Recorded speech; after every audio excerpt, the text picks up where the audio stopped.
Matthew Johnson was a decorated Green Beret who survived Special Forces training and overseas deployments. He returned to suburban Salt Lake City, living with his wife Jennifer and their 3 children in a house he owned before marriage. His military brothers respected him as exceptionally intelligent and dependable. On a September night in 2024, Matthew vanished from his bedroom, leaving behind no trace of his fate, an inexplicable disappearance that would confound investigators and captivate the nation.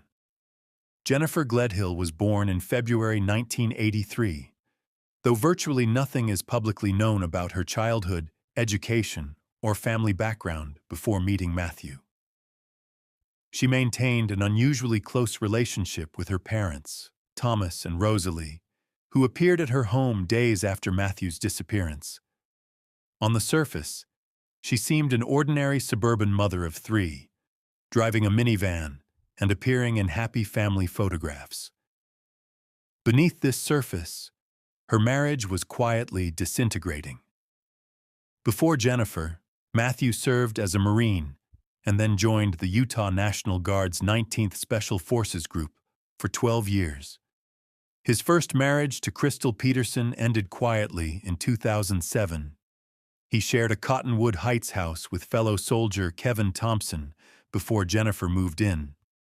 That house would later become the center of a homicide investigation. Johnson built his identity around being dependable and useful to those he loved. By early 2024, friends described the relationship as troubled, with Jennifer moving out around March. On Matthew's 51st birthday, July 3rd, she filed for divorce, igniting conflict over the house, custody, and assets. Court records showed Jennifer provoking confrontations while Matthew repeatedly asked to be left alone. Messages reviewed by his attorney documented this pattern of escalating tension between the estranged couple.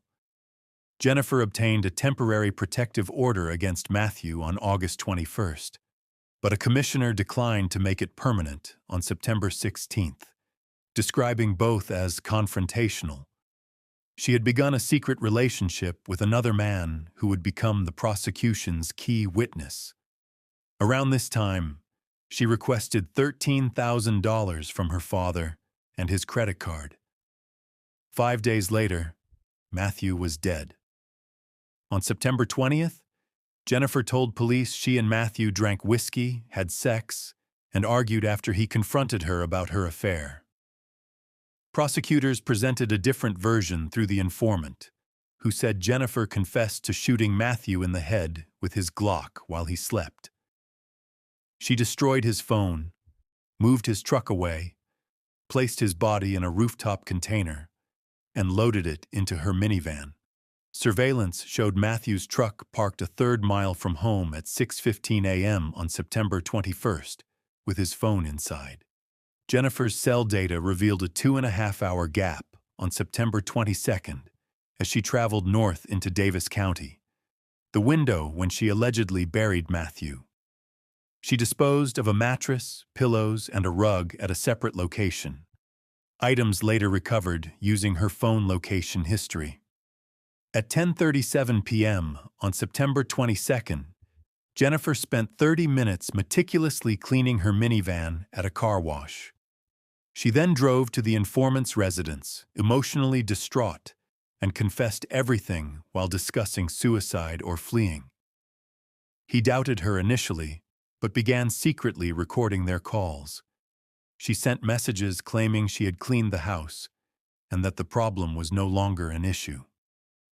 The National Guard reported Matthew missing on September 25th when he failed to report for duty, completely out of character. Jennifer didn't report him until September 28th, claiming he said he'd be gone a week. Police searched the home and found a new mattress, cleaned walls, bleach stains, and blood beneath the bed matching Matthew's DNA. She was arrested on October 2nd. Jennifer was charged with 9 felonies including first-degree murder, obstruction, and witness tampering. Her parents were later arrested for allegedly helping conceal evidence.